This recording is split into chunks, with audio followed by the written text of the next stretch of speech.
Hello, everybody, and welcome back to Gears and Glory. Been a minute since you guys have seen me, I can't lie. That's at least at the time of filming this, it's been a minute. You girls missed out on the last couple of recaps between being awfully sick after Australia. Australia, after LSGP. Missed the Chinese Grand Prix recap as well because I am overwhelmed with uni. But it's fine. We have a very, very fucking special guest today. Tayla. Hello. How's it going? We haven't been talking for the last 10 minutes. And we've been filming for 10 minutes and we're only just started the intro. But it's fine. I feel like we've got such a fun topic to talk about today, so we're absolutely going to yap like we usually do. So I am so sorry if this goes for 3 hours, to be honest. Yeah.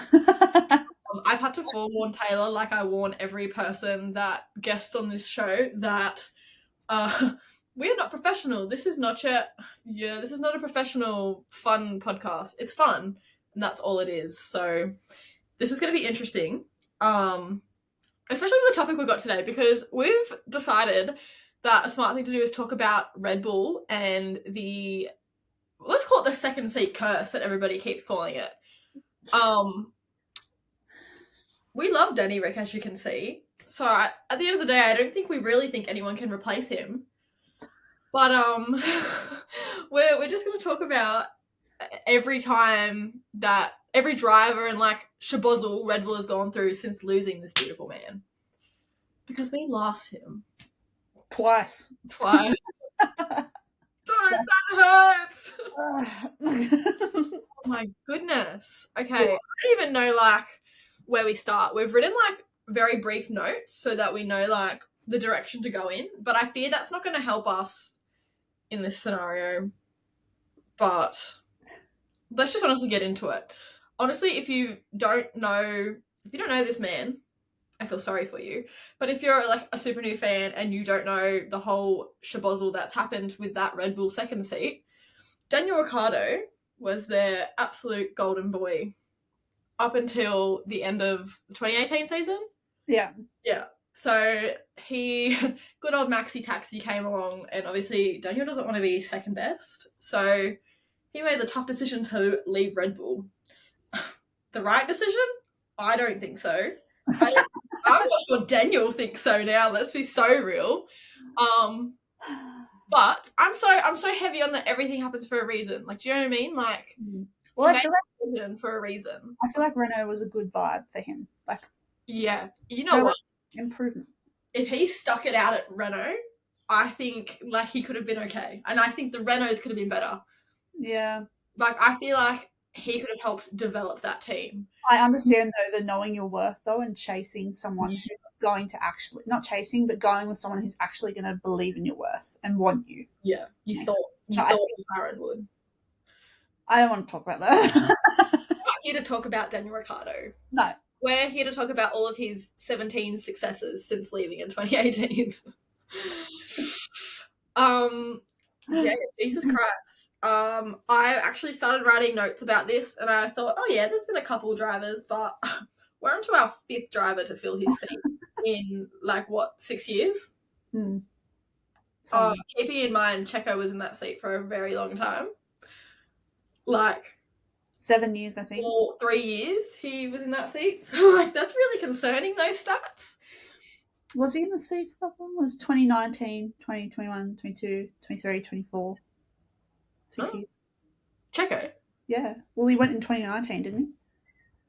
It was 2019. Oh, I'm so sorry, Alex. Taylor! No, it was Daniel Kvyat. Pierre! I'm disowning you. You just absolutely dogged my man, Pierre. Look. Max took Danny Kvyat's seat. And he's... Anyway. That meme where it was like Max was giving... Oh, no, Danny Kvyat was giving advice to Liam Lawson. He was like, just spend a lot of time with your girlfriend. Look, in my defense about Pierre, right? Every time I think about Pierre, I immediately just think Alpine.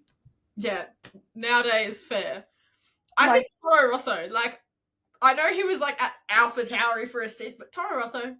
Yeah, That's where my brain goes. See, like, I know, like, Red Bull happened, right?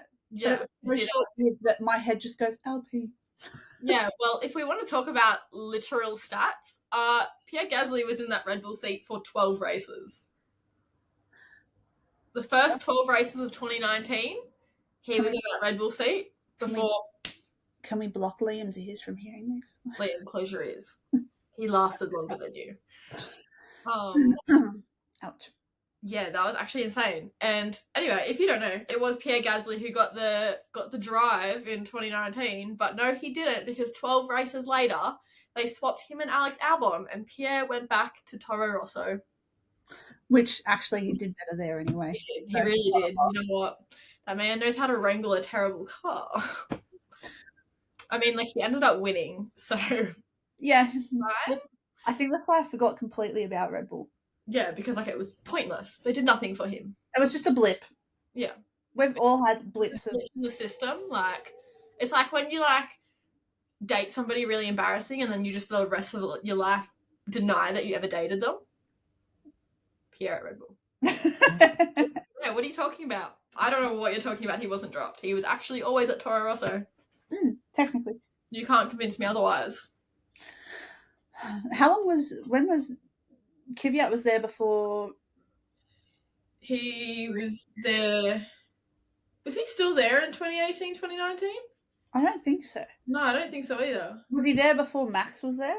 Because then Max took his seat, correct? Because it was Carlos and Max in Toro Rosso as teammates. Carlos and Max at Toro Rosso, and then Kvyat and Ricciardo at Red Bull. Yeah. Halfway through the 2017? 2016? Something like that, because Red Bull has done too much, but I think it was halfway between the 2017 season that Max and Kvyat swapped and simultaneously also stole Kelly with that Red Bull seat, which is still such a weird concept. Well, I like Kelly, actually, and you know what? Oh, I love her style. Yeah, right. The post in the yellow that she did today on Instagram, stunning. And, like, so many people hate her, and I don't really get it. Like, I kind of get, like, the age thing, okay, little bit weird, but at the end of the day, he was technically 18, so. Yeah. I mean, his decisions. I'm sure there's worse. Like, isn't Pierre's girlfriend Kika like a year younger than us? She's 22. And Pierre's like 28. Which, same, really. That's what I want in life, so I can't judge the girl. No. I want that. Also, I love Kika. I love her style. I love her. I love her. I say this whether I want her or want to be her. Yeah. Honestly, I'd take either. No, he's punching. And I love Pierre, and I love punching. He is a rat in comparison. Sorry, I really love him, but, like, oh my god, I have to send you a screenshot of something that somebody tweeted at him when I was driving to Melbourne. I cannot say it on here. It's so bad, but it's so funny. Okay, send it to me. I'm ready. I will. Okay, hold on. Let me see if I can find it now. I'll send it to you after because I'm going to have to dig through it, but so I shouldn't react to it. It's really bad, but it's so funny. But yeah, he was sent packing back to Toro Rosso, and then in came Albon. And you know what? I think that's a tragic love story in itself. Because, like, he got 26 races with the team. He did the entire second half of the 2019 season and then the entire season in 2020. That's good. But, like, he just couldn't wrangle that car. Like, he did okay. I feel like it's still set up like it was Daniel. Yeah. And, like, I'm sure Daniel was on record.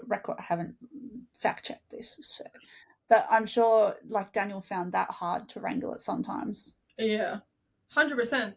But has the car always been more edgy? Because, I mean, we've had Vettel, Ricciardo, Webber, Max, all these massive names be able to race their cars. Yeah. And you know what? You know what else is funny about that? Their last names all have a double letter in them. And you know what? Daniel Ricciardo, he predicted the second seat curse by saying that. So that was a bit creepy. That was yonks ago. That was before I even think he announced he was leaving. So I can't think, but is Yuki safe from this potential curse with the name thing? But somebody posted this TikTok the other day, and I'll see if I can find it while I'm talking. But she was talking about why Yuki's going to do fine, and it's like to do with the fact that he's the number 22. I don't know if I sent it to you. Oh, yeah. Yuki will be the one to break the Red Bull curse. It's all in the numbers. What is Yuki's racing number? 22. How many races did it take for Liam to be demoted? 2. What about Daniel Kvyat? 21. Pierre? 12. And Alex? 26. Do you see all the number 2s? And what are we dealing with over here? We're dealing with the number 2 Red Bull seat. What was Sergio's racing number? 11. What was Max's before he won the World Driver Championship? 33. 33 minus 11? 22. Oh. 11th day of the month. In the year 2000, 11 times 2? 22. How many letters in Visa Cash App Racing Bulls? 22. What about Oracle Red Bull Racing, including the spaces? 22. How many races are left this season? 22.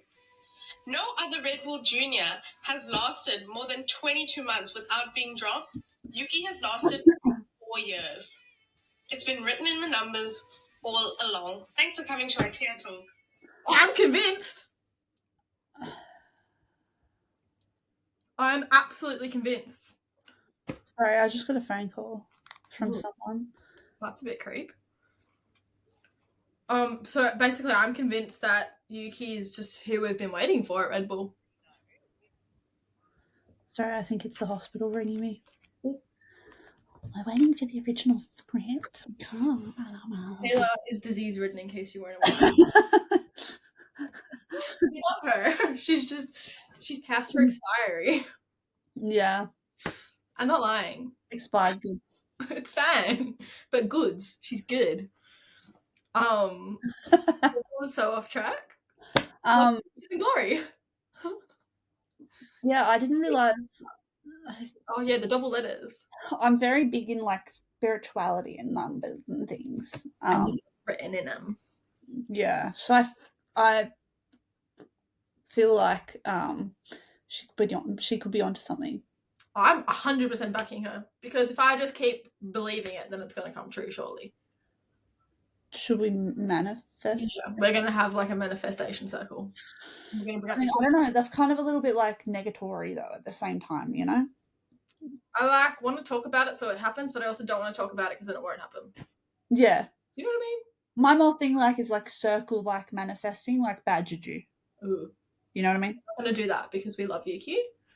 Yes. And we want him to do well. I also just don't want to have to wrap my head around who is currently driving for Red Bull. So I'm in confusion. Oh, what happens if Isaac Hadjar responds better in the car than Liam Lawson? They just duplicate Isaac Hadjar and put him in the car twice. Can they run just one car? Just drive the car! No, you know what? They bring up, but they switch Liam for Franco Colapinto. That would be absolutely wild. I don't know if I ever said this to you, but I've been saying this since the rumours of Yuki and Liam swapping started. But I don't think they should have swapped Yuki and Liam. I think they should have swapped Max and Yuki. Because not the AlphaTauri, what's it called? The RB is performing a lot better than the Red Bull. Well, isn't it the RB21? Yeah. I don't know. I never know the bloody model names. But it's I think they have last year's RB. And I feel like Max can get performance out of that. Even he's struggling in the Red Bull. So put Yuki and Liam in the Red Bull and truly see which one does better in the Red Bull. And then decide who gets the second Red Bull seat. But won't Max leave for the demotion? I think he'd be all for it. I really do. Yeah. I mean, apparently he was really against Liam getting demoted. I think it was because I saw something about him not wanting you to get screwed over career-wise. Honestly, I'm not sure how true that is. It was just Instagram, so probably not very Yeah, true. but he looks like he loves Yuki, so I feel like he would be like a good dad to Yuki. There's Yeah. something in my eyeball. He's not that much older than Yuki. Yuki's 24, isn't he? That meant the baby. Don't tell me that. He's 25 this year. Wasn't he born in 2000? Oh my god. He's Dude, just a little squishy baby in my head. You're 22 and I'm 23. Don't Not say yet. Not 23 yet. I'm freshly 18. I'm still stuck in the whole 18-17 mindset. I'm not older. What are you talking about? Really? I filmed a video for my TikTok when the McLaren Jack Daniels first came out, and I literally in the video was like, don't worry guys, I'm 18, and then filmed the whole video, and then I had to add a little bit at the end to go, I actually lied, I'm 20. I'm not 18. Oh. That was so bad. But Max is what, 27, 28 this year? Yeah, I think he's 28 this year. Mm. Old man. It feels really weird seeing all these young drivers become old. Yeah, right? Because Max was 17 yesterday. Yeah. He's nearly 10 years older than that. What do you mean? What, is Lando 26 this year? Yeah. What? Oh, they're all really old. When I started being able to actually watch it because I wasn't in school anymore and I could actually stay up and watch the races. Yeah. He was 21. Yeah. I'm 21. No, I'm not. I'm 22. Oh, God. It's scary.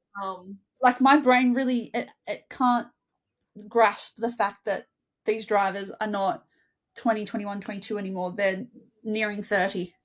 No, because Max was dead set 16 or 17 when I started watching. Yeah. I started in 2014. Mm. Oh, he's an old man. Cool. Yeah.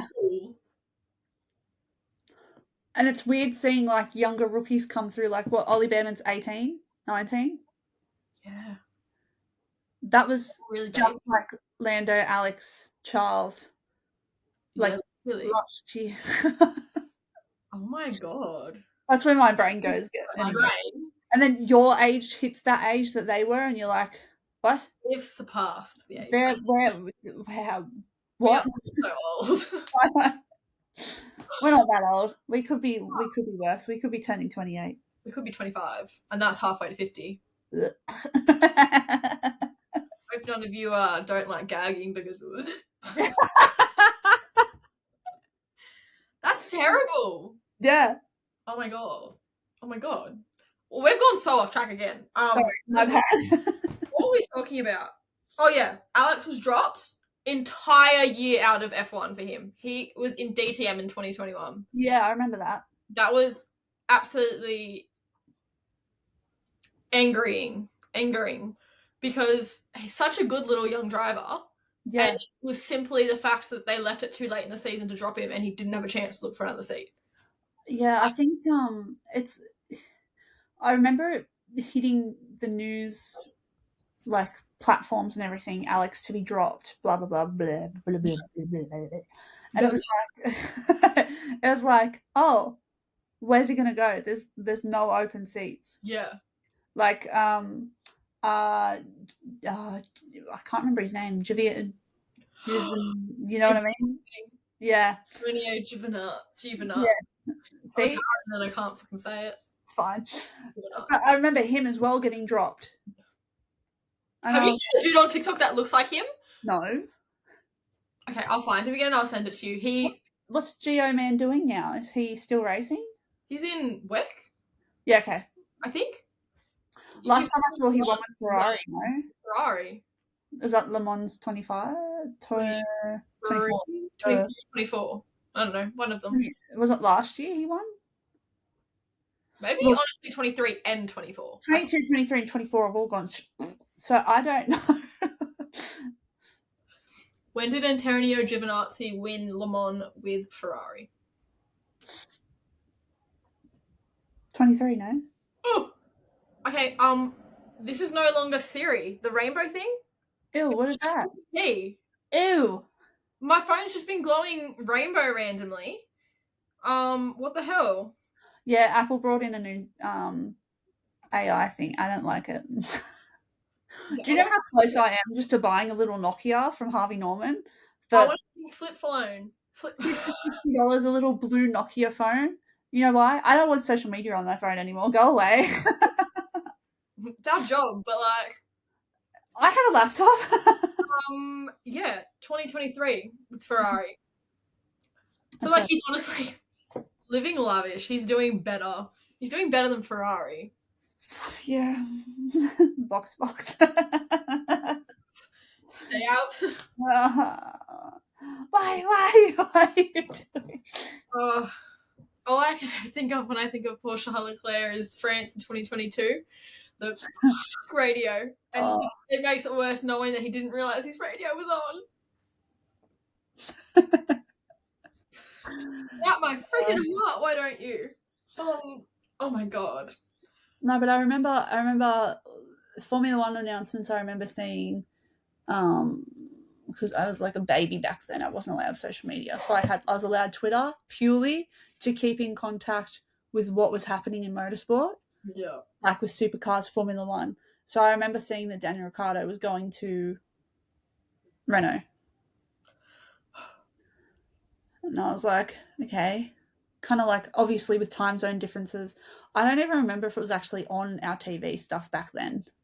No, I don't think so. No, because I could never explain to somebody. Like, I've been like following F1 since 2014, but I didn't start like watching it until I think like 2018 or 2019 because I just don't think we could watch it anywhere. No, well, I remember being younger, and knowing Daniel Ricciardo, Max Verstappen, all these names, but you couldn't watch it. It was so frustrating. But obviously, Oz Grand Prix you could on Channel 10, or 9 or 7, whoever did it back then. One of them. But I could never find it on TV after. Also, I swear I saw an announcement last year that F1 and MotoGP was meant to be on Channel 10 this year. I haven't seen it. Had they just meant the Oz Grand Prix? No, I don't think so. Because I haven't been able to find it either. I told my cousin, he was like, how do I watch it? Sorry about that. I was like, yeah, Channel 10 have rights this year. I swear they did. Like, I vividly remember seeing the announcement, and I literally said, Mum, great, I can stop paying for KO. Yeah. Wrong. Like, I can drop Foxtel. How good. Maybe they lost the rights somehow. Maybe. It could have just been for the one event in Australia, though. I don't even think they covered Australia, though. Channel 10 did. 7. Channel 7 for Grand Prix? Was it 7 or 10? Sure. Because I was in Channel 10 studio last year. True. So that's why I was like, I thought it was Channel 10. But anyway, off topic. Sorry. I don't know. Literally does not matter. No, but like I remember not being able to watch it until and it was like 2020 when I was like, yeah, cool, let's watch it this year. Like last year of school, who cares? Yeah. Lockdown.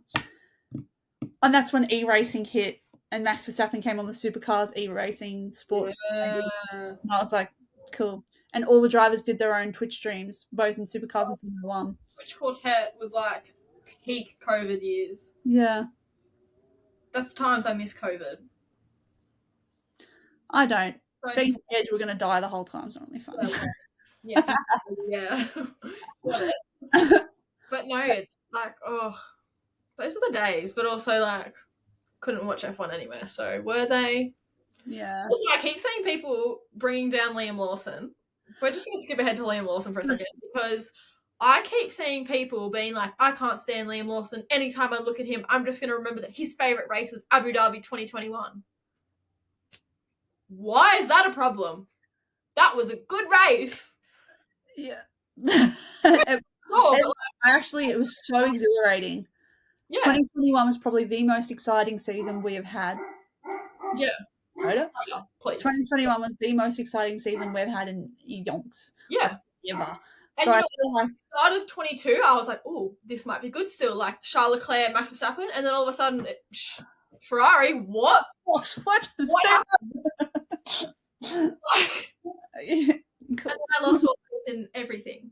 I knew it was gone, Monaco 2022. I was like, bye. Goodbye, Ferrari championship. No. I'm still traumatized. My eyes are watering a little bit because you brought up my trauma.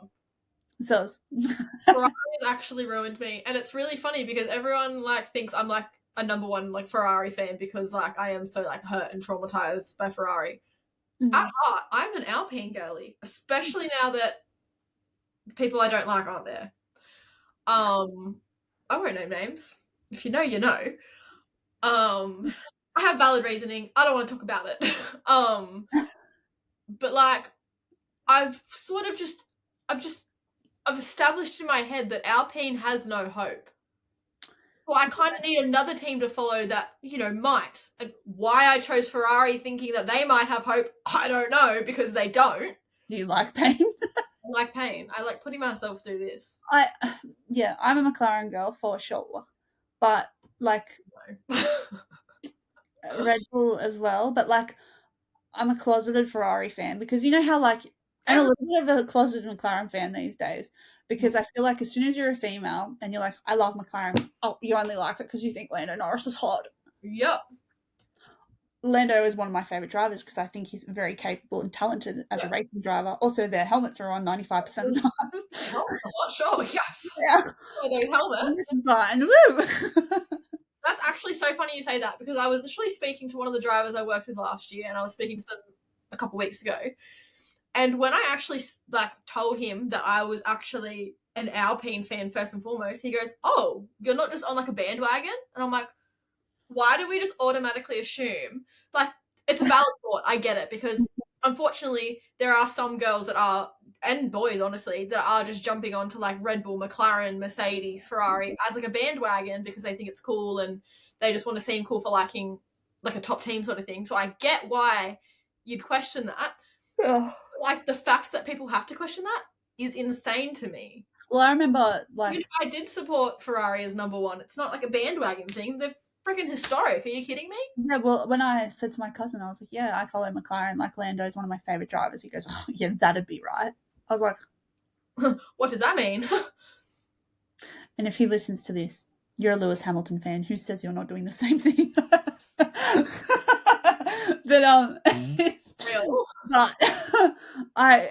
it frustrates me that people are like, oh, it's because of this. And it's like, it's literally, it's not. Yeah. Like, I don't know how this is going to look, but you can probably see all the racing cars to my left.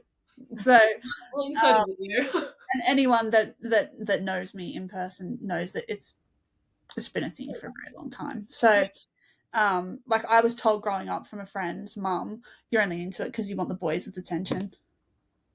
And I was like, number one, they couldn't tell me one thing about racing. Number two, I don't like them. Number two, they don't know anything about it. They don't watch it. Far out. So that's like, you just want to. Yeah. Anyway, insane. Back to Liam. I feel like Liam kind of made himself public enemy number one. From Australian Grand Prix with how he acted with the media and during debut last year. Yeah.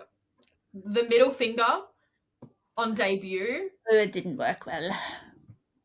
That was the sort of time. I've never had a problem with Liam Lawson and I still don't. No, neither. I respect the kid. He's a Kiwi who's made it to F1 at the end of the day. Do you know what I mean? You don't see that happen. No.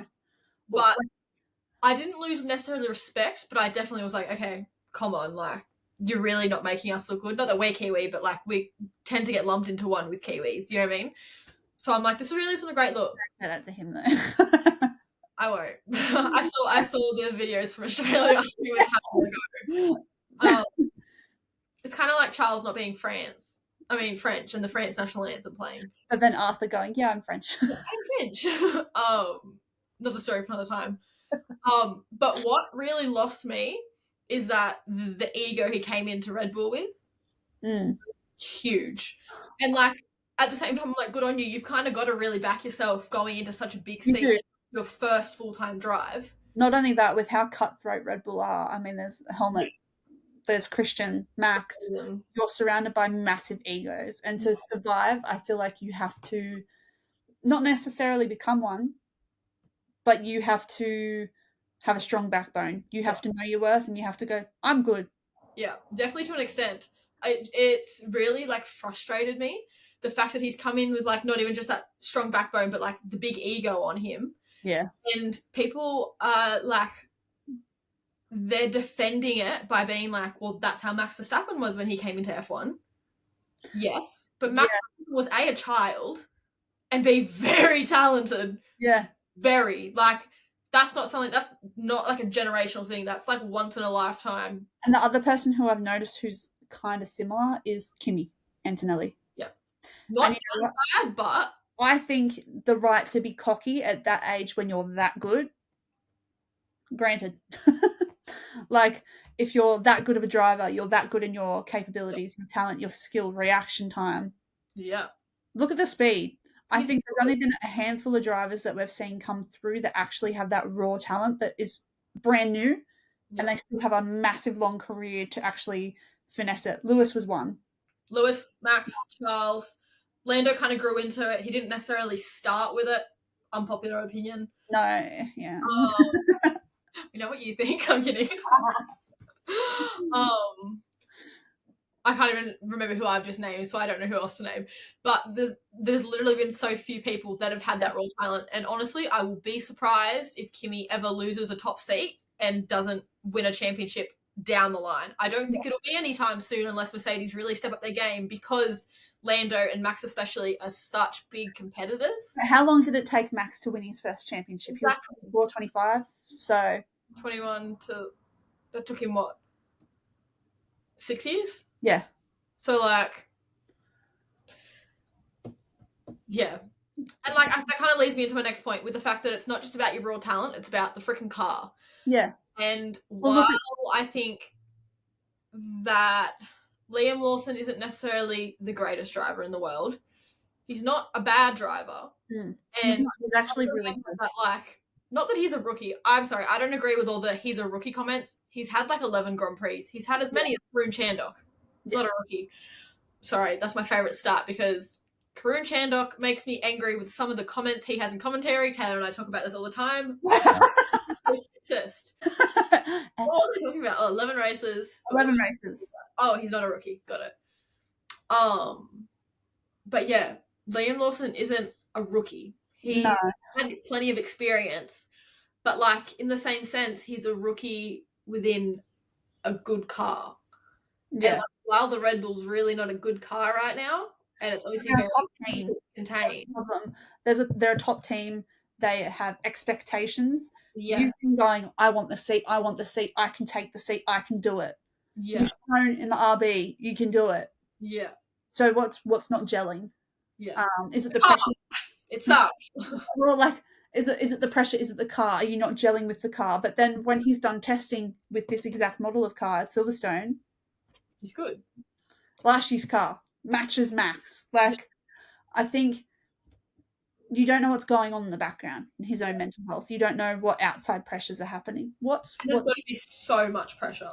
Oh, I don't know how to do it. Like, I don't try to survive like a taboo topic, but like, I know seeing the episode where Lando's like, oh God, I hate all the cameras. I would hate it too. Like, can I scratch my butt cheek in peace?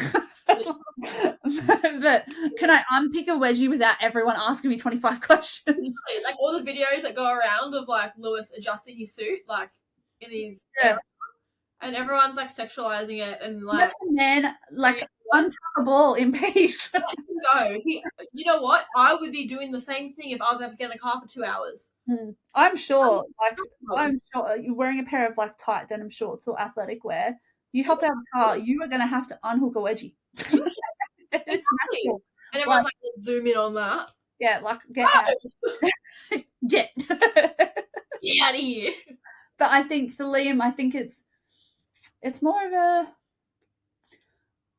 I don't know what's going on, and he looks like he's quite baffled as well. He looks genuinely defeated. Yeah, and that's, I don't like how that's what motorsport does to drivers. I know it's cutthroat. I know it's the industry. But seeing someone, is it deplete? Yes.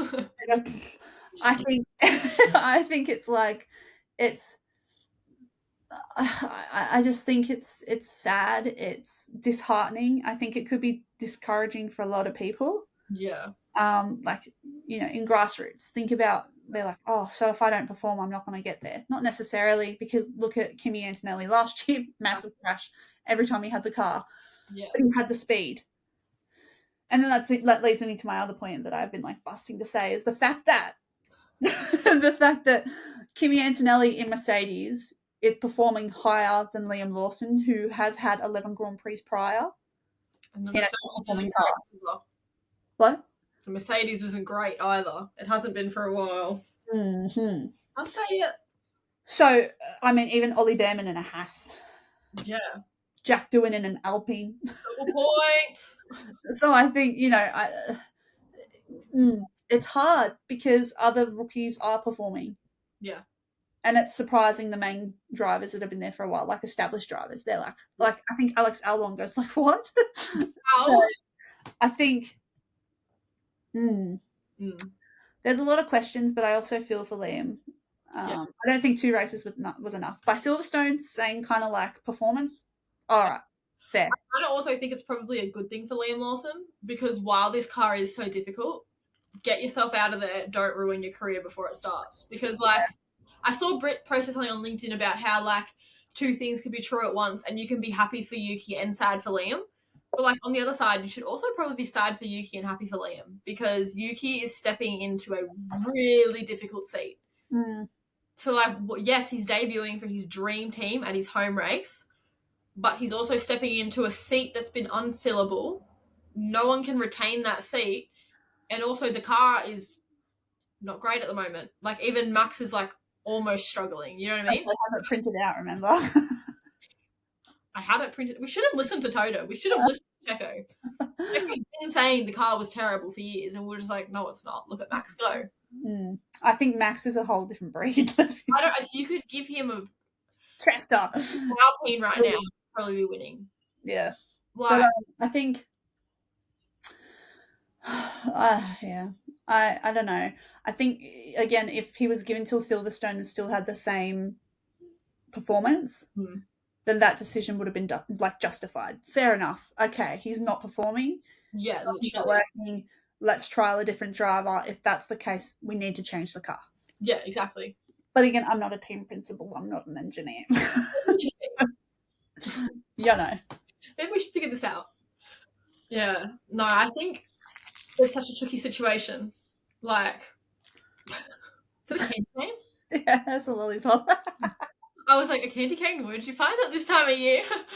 Oh my god. I bought a bunch in December and January and they're still in my cupboard. I do think I have a packet in my glove box in my car. Sometimes you just need a sweet treat. I have 2 packets of lollies in my uni bag at the moment because it just happens. You need a sweet treat. Yeah, don't tell my PT. I had a bar of chocolate over the last couple of days. I'm calling her. Her name's Liv. Don't tell Liv. I'm healthy. I feel like this episode's turned into less of a Red Bull episode and more of a just like F1 episode. Okay, we can be like a diverse title. Where like it's fine. I think Red Bull as a topic. Wow. Are they like a red flag? Like, you know how that guy with relationships has a red flag? Oh my god, the massive red flag, dude. Yes. Is that it? Is Red Bull a red flag? Should you change your livery to like? Oh. I think like being offered a Red Bull contract, you've got to like, especially like nowadays, you've got to really think about whether that's what you want. Yeah. Because, like it's motorsport's cutthroat, sure. F1's more cutthroat, sure. Red Bull is you're basically going to get your throat slit instantly. Like, is the risk worth the reward signing a Red Bull contract, especially while Max Verstappen is still there? No. It's not. You're going to be second driver. Personally, while Max Verstappen, arguably prime Max Verstappen,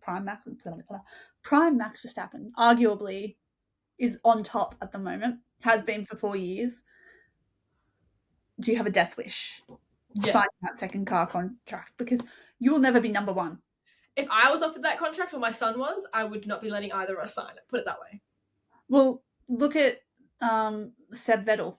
He left. Well, actually, we'll go back. Mark Webber left because Seb was being given higher, And we talked about rookies that have come in and gone, yes, Seb, Schumacher.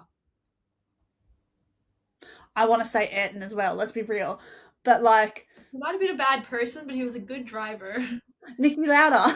I could go on. So many. Louder.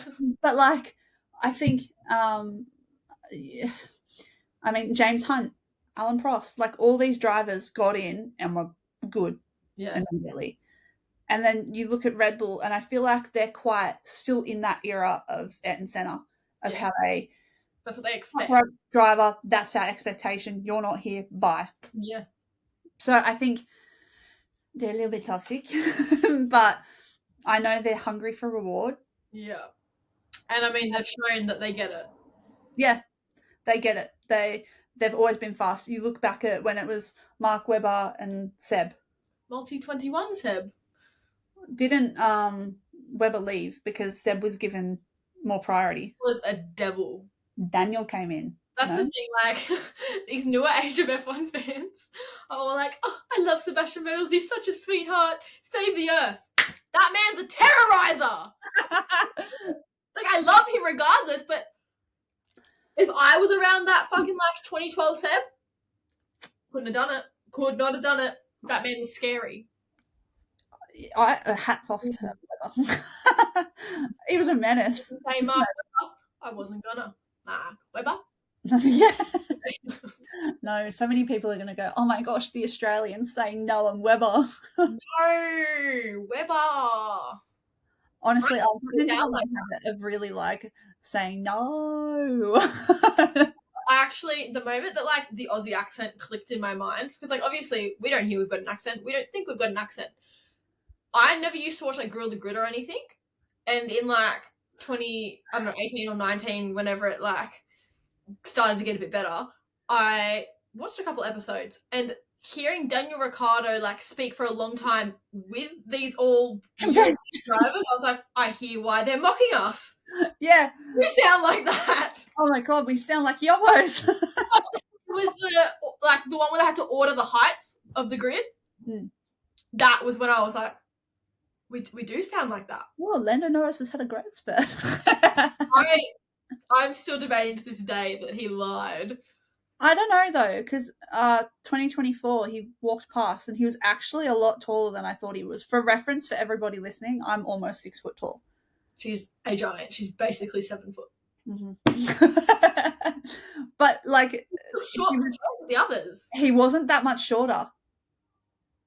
He might be 5'10", 5'9". I'm technically 5'11", right? And he wasn't that much shorter. Like, I was shocked. I was like, "You're supposed to be tiny. Like, why are you nearly up to here?" Like George Russell. Yeah, I'm like, what? Yeah, and like, so I don't know. Maybe it was true. Maybe. I don't know. Like, I was surprised. Daniel was a lot taller than I thought he'd be, but like, yeah. But I was still taller. So, he's like 5'8", like, isn't he? 5'9", I think, 5'10", somewhere there. He's a little baby. I can't talk. No, you're a midget. Really tall, and I didn't realise Brit's really tall. Oh. Anybody watching didn't know, Brit is tall. I didn't know that. Brit and I are about to be best friends, aren't we? Yeah, because I one day saw how tall she really was, and I said, "Are you tall?" And she went, "Yeah." I think she said she was like 5'10" or something. Yeah. So like, she's tall. Yeah. It's not easy finding clothes that fit when you're tall. I find Formula One merch really off topic. Formula One merch at the Grand Prix last year, trying to find merch that fit was like, why is everything a crop top? Literally. And obviously, being a girl, I go for the men's one because they're more roomier. Yeah. Visa Cash App, very tight. Yeah. Clothing and short. Ferrari, I bought a jacket in extra large, a men's. It's like, it's not. So, I bought a large Ferrari shirt in 2023 because I was like, oh, like large will be baggy enough that it's like not too big, but it's comfy. Huge. I cannot wear it. I look stupid. No, I thought their clothes were going to be so big, but Charles Leclerc's shirt I have that's like, I think it's a 2XL men's, actually fits perfect. And I'm like, huh. Random. Like, it fits really well torso length. And I'm like, maybe I need to try Ferrari again. I don't really like Ferrari. I wanted a baggy. I feel like, what happened here? But then Williams 2XL is like, it swims off me, so I don't know. I love Williams merch. My Logan Sargent merch is my favourite F1 merch I own. Oh, Mercedes have okay, for anyone that doesn't know, I have like a very specific favourite colour that everyone bullies me about because everything I own is in that colour. But Mercedes have a hat for Kimi Antonelli in that hat, in that colour. In that hat. Yeah, in the colour, in the hat. I don't want to buy it. I actually nearly bought a Gabby Bortoletto hat at the Grand Prix because I love Gabby, but I had to restrain myself because I do not need to spend that kind of money. I don't even wear hats. Neither do I, but I keep buying them. Yeah, what is wrong with us? And they're not cheap. They're not. They're like $90. Literally. Unless you're Lewis Hamilton, that hat was $120. Funny story about that. Thursday morning at the Grand Prix in Melbourne, I went to the hat stand. That's where I bought my black Pierre hat. Mm-hmm. And the Lewis Hamilton Ferrari hats were $65. Because I remember thinking, oh, that's really cheap. That afternoon, they were $120. Popular. I should have bought one. I'm still waiting for my Racing is for Sundays t-shirt. They sold out the Grand Prix and I got a pre-order and I've already ordered it during the Grand Prix. Like, hurry up. Still waiting. But the Oz Grand Prix t-shirts are actually very comfortable. They are. I actually got a really cute one this year because they finally had good shirts back this year and it is beautiful. Yeah, last year's shirt, I liked it. I just probably wouldn't wear it out. I got this one last year while it was on sale because I refused to pay full price. And I wear it as a pajama shirt, but yeah, I'd never wear it out of the house. No, you know my blue one I'm talking about, right? That's a gym cover-up shirt. Yeah. The blue hoodie that I got last year, that's really cute though. I wear it everywhere. I tried to get that. Almost got it. You know the story. I've got it.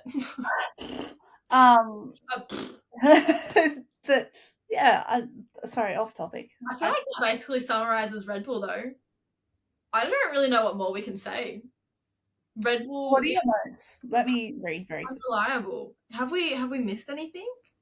I guess we haven't talked about Sergio had 80 races before he was then dropped at the end of last year. That would have been stressful last year. Okay, side note, stressful for Checo being like, you're going to be replaced by Daniel Ricciardo. Yeah, and then being like, actually, let's extend your contract. Yeah, like how much of a head screw is that? Yeah, and his Monaco crash. Like, I complained about how bad that was for Australians with a 45-minute red flag at a race starting at 11 o'clock at night. But, like, that was really scary for him. It was, because what happens if he got dropped next week and the amount of damage that was? How much damage was that? It was so bad. But also, like, he's got a wife and kids at home. Yeah. Arguably doesn't care about his wife, but he still has them at home. I'm sure he'd like to go home to them. The kids, at least.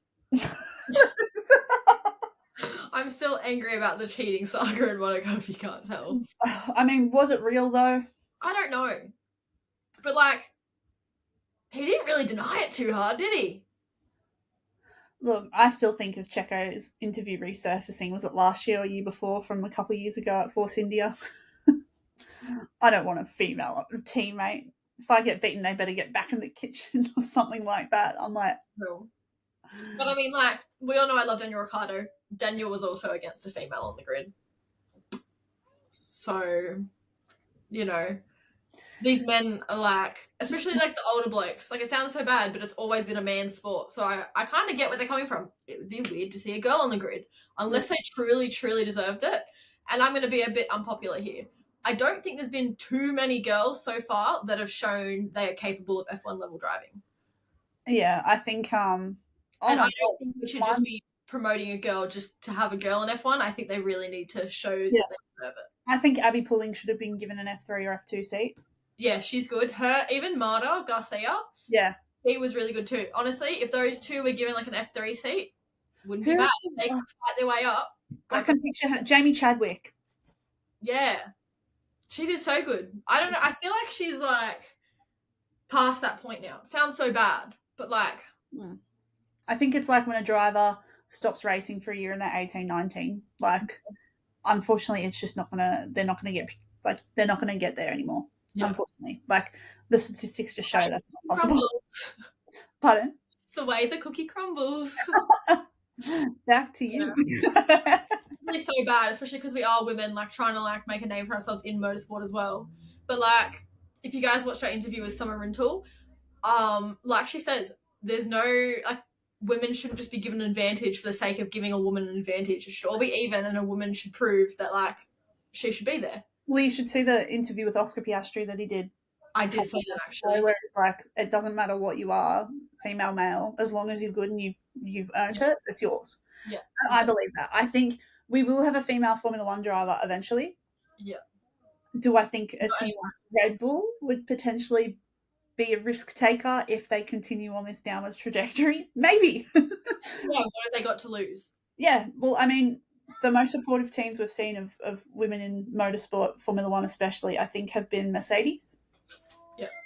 I think Haas. Martin's, like, doing okay, but not in, like, the, like, same sense in, like, the content space. Because they've got a whole content creator team now. Aston and Alpine, don't they have a couple female mechanics? I think so. McLaren have been okay. Oh, surprise! Do you want to come say hello? Hello. The kids are home. Miles. Say hello. Hello. Hello. Hi, everyone. Hi, everyone. Can you say welcome back Max. to Gears and Glory? Welcome to the story. Exactly. So, Alrighty, you go get some afternoon tea. I'll be out in a minute. oh. Okay, I'll see you in a minute. Okay. Well, on that note, you said Hello. that's not George Russell. Every chaos. Say hi, guys. Chaos. Say hi, guys. You gone shy. Hi, he is. Well, on that note, I guess it's time we wrap things up before these kids start screaming at everybody. As long as he's. But thanks, Taylor, for joining us. Daisy. I don't even know if we actually spoke about anything good. I feel like it's going to be fine. This is what every episode ends up like. We end up just rambling, and then it's a rambly episode, honestly. Yeah. And It's to me, fine. if I pull the double chin, please edit that out. Should we edit it out? Or should we leave it in? Say, leave it out, Lucy. Leave it in! Alrighty, well, in true Gears and Glory fashion, you're going to have to join us in our lame goodbye. And we just simply put our hands like this, sit down, and we say, bye-bye. Bye.